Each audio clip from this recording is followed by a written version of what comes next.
صحابہ فرماتے ہیں کہ ایک دن آپ صلی اللہ علیہ وسلم صحابہ کے بیچ میں حاضر ہوئے تو آپ صلی اللہ علیہ وسلم کو دیکھ کر لگ رہا تھا کہ آپ نہا کر آئیں، یعنی ابھی ابھی بالکل نہا کر آئے ہیں۔ تو صحابہ نے آپ سے عرض کیا، اللہ کے رسول صلی اللہ علیہ وسلم، آپ آج تو ماشاء اللہ بڑے خوش و خرم نظر آ رہے ہیں۔ تو اللہ کے نبی صلی اللہ علیہ وسلم نے فرمایا ہاں۔ اسی واقعے کے بعد فوراً صحابہ آپس میں باتیں کرنے لگے، مالداری کے بارے میں، بے نیازی کے بارے میں، خوشحالی کے بارے میں۔ تو اللہ کے نبی صلی اللہ علیہ وسلم نے فرمایا کہ مالداری، بے نیازی، دولت مندی اور غنی ہو جانا اللہ سے ڈرنے والے بندے کے لیے اچھی چیز ہے۔ جو بندہ اللہ سے پرہیزگاری کرتا ہے، اگر وہ اس کے لیے مالداری اور یہ سب چیزیں بری چیز نہیں ہیں۔ پھر آپ نے آگے فرمایا کہ لیکن ایک مومن بندے کے لیے، اللہ کے پرہیزگار بندے کے لیے صحت مالداری سے بہتر ہے۔ آپ نے چیزوں کو پرائیورٹائز کیا کہ کون سی چیز زیادہ ضروری ہے۔ پھر آپ صلی اللہ علیہ وسلم نے اس کے آگے فرمایا کہ خوش مزاجی، انسان کا خوش رہنا، اس کا مزاج کا خوش ہونا، یہ اللہ کی نعمت ہے۔ تو اس حدیث سے ہم اگر اس کو اسی طرح سمجھ لیں کہ مالداری اچھی چیز ہے لیکن صحت اس سے بھی اچھی چیز ہے، اور خوش مزاج بندہ جو ہوتا ہے وہ اللہ کی ایک نعمت ہے اس کے اوپر، تو اس طرح سے بھی سمجھ سکتے ہیں۔ لیکن اس کا جو ایک میسیج جو اس کے اندر ہے وہ یہ ہے کہ مالداری یقیناً ایک اچھی چیز ہے، کہ اگر بندہ اللہ کا ایک پرہیزگار بندہ ہے، اللہ سے ڈرنے والا، تو اس کے پاس دولت بھی آ جائے گی تو وہ اس دولت کو صحیح جگہ پر استعمال کرے گا، اپنے لیے صحیح جگہ استعمال کرے گا، اپنی فیملی کے لیے، غریبوں کے لیے، جس کو بھی ضرورت ہوگی وہیں استعمال کرے گا، اور جہاں ضرورت ہوگی وہیں لگائے گا۔ اس سے فساد اور کرپشن نہیں پھیلائے گا، چاہے پھر وہ کتنا بھی مالدار ہو جائے۔ اور پھر ایسے شخص کی مالداری تو سوسائٹی کے لیے فائدہ مند ہوتی ہے جو اللہ سے ڈرتا ہے، کیونکہ اس کی مال کو وہ مال ایک طاقت ہے، ایک سورس ہے چینج لانے کا، دنیا میں چینج لانے کا، یہ بھی ایک ذریعہ ہے۔ اور جو برے لوگ ہوتے ہیں وہ اس سے برا چینج لاتے ہیں۔ جو آج کل طاقتور لوگ ہیں وہ سوسائٹی میں اس کا اپنے مال کا استعمال کر رہے ہیں کرپٹ کرنے کے لیے اور انفلوئنس کرنے کے لیے لوگوں کو، اور یہی طاقت اچھے بندے کے پاس ہو تو وہ اچھا کام کرے گی، تو یہ اچھی چیز ہے۔ لیکن پھر اللہ کے نبی صلی اللہ علیہ وسلم نے فرمایا کہ صحت ایک مومن بندے کے لیے مالداری سے بہتر ہے، کیونکہ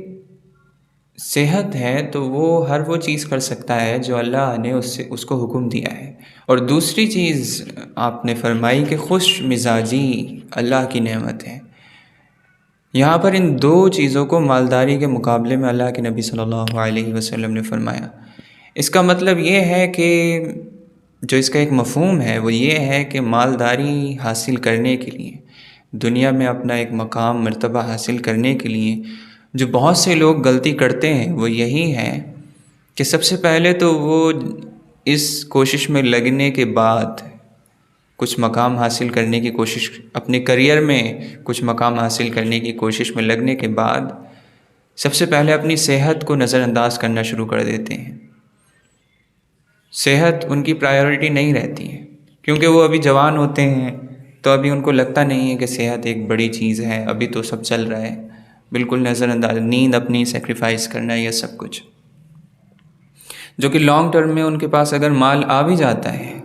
اور صحت ان کی خراب ہو جاتی ہے تو پھر بعد میں بہت پچھتاوا ہوتا ہے۔ دوسری چیز یہ ہے کہ انسان اس کوشش میں مالداری کی اپنے مزاج کو کڑوا بنا لیتا ہے، وہ چڑچڑا ہونے لگتا ہے، اور لوگوں سے جو اس کے آس پاس ہیں جن کے لیے وہ سوچتا ہے کہ میں یہ سب کر رہا ہوں، ان کو صرف مال دینے کی اس کی ایک نیت ہوتی ہے کہ مال آ جائے گا، دولت آ جائے گی اور سہولتیں آ جائیں گی تو سب اچھا ہو جائے گا، لیکن اپنے مزاج کو نہیں دیکھتا کہ جن لوگوں میں وہ رہ رہا ہے، جن کے لیے وہ کر رہا ہے، ان کے ساتھ اس کا بیہیویئر کیسا ہو گیا ہے۔ صرف ان کو وقت نہیں دینا، ہنسنا کھیلنا سب اس کا ختم ہو جانا، ہر وقت اسی کی ٹینشن میں رہنا کہ یہ کر لوں اور وہ کر لوں، تو یہ چیز اگر اللہ نے چھین لی تو اس کا مطلب ہے کہ آپ سے اللہ کی ایک نعمت چھن گئی۔